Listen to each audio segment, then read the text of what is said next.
what you can be thinking about as well is this question. And it is asked in a different way in the workbook section of your program, which you can use at any time. But just kind of putting yourself in the mindset of reviewing, looking over your life, whatever chunk of life you want to, and thinking about who you are now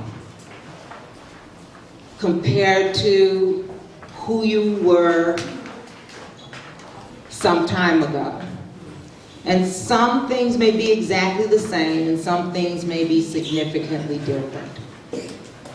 And so I'm going to just come over here and ask these ladies,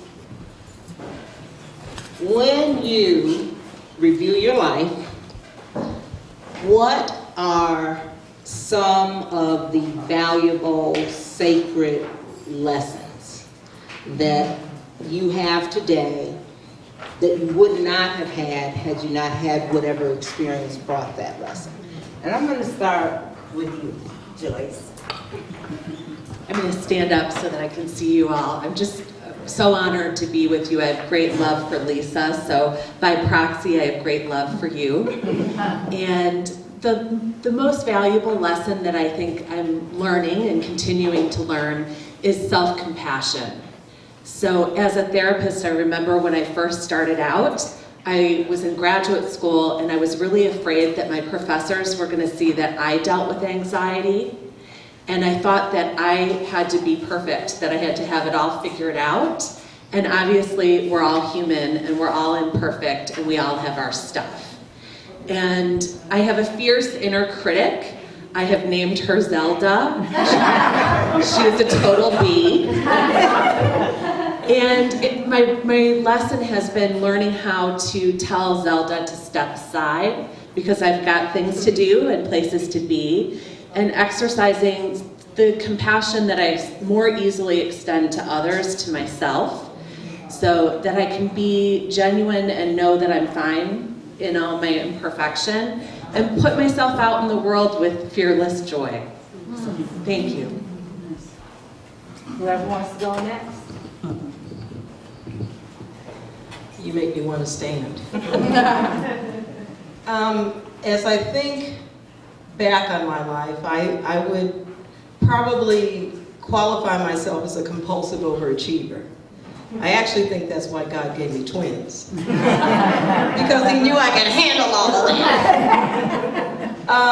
And it was always about doing more, accomplishing more, getting the credits, making the money, all of that. I had the to-do list, checking it off, felt so good. I'm looking at some of you and like, yeah, that was me. And as the years have gone on, I realized that there's a distortion in my mind about doing versus being. Those are not the same.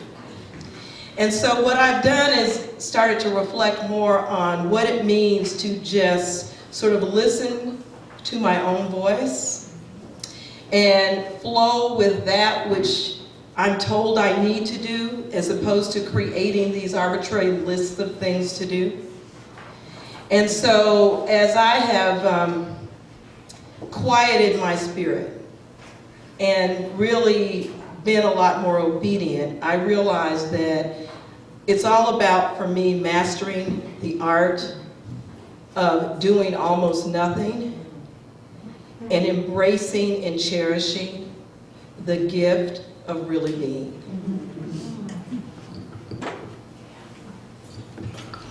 Well, I guess I'll stand up also. So I think for me there are a couple of things. One is things really do look better in the morning. They may not be better, but they look better. And for me, for some reason, I do my best thinking overnight. So I wake up in the morning with all these solutions about whatever it was I went to bed with. And the second piece for me is taking responsibility for your action. Because unless you murdered somebody, we could usually fix it. And so as I was working in the corporate arena, I used to say to my staff, you know, take responsibility. Because if you didn't kill somebody, we can fix it, and it'll be okay. Because we're all adults. And so don't think that it either can't be fixed, or if I tell I'm going to get in trouble. Because adults really don't get in trouble. They really don't.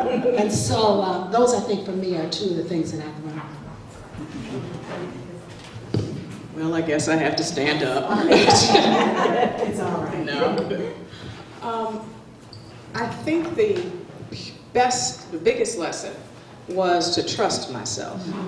What I realized is that there were voices, many voices over the years, and those voices were what others people's expectations were. So if you're an overachiever, I too have twins.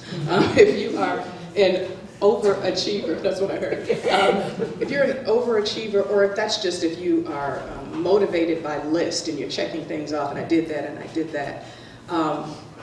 And I guess I didn't realize that I didn't give myself really a chance to dream, partially. And so when you get out of the performance mode, then what am I to do?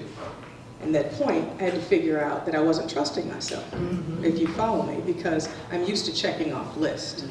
And so I realized that when I in reflection, is that I wasn't trusting. There's something in you talking at all times. And I wasn't listening to the voice because I got caught up in the list. Because the voice may take you left, and the list may have you go right. That's right, girl.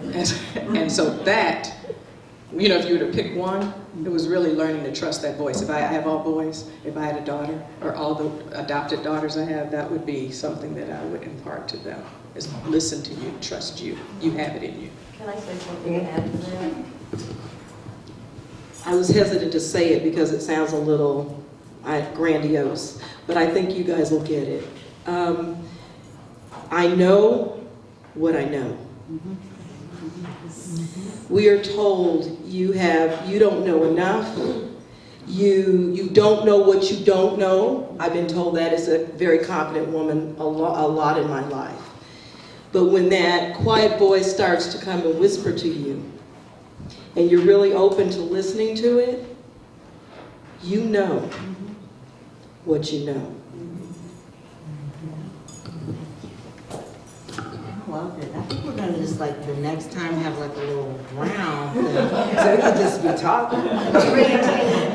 And so, want you all to think about what's been said, and also think about what's been said inside of you, just in this moment, as you were listening, and just taking a moment to jot that down if you'd like,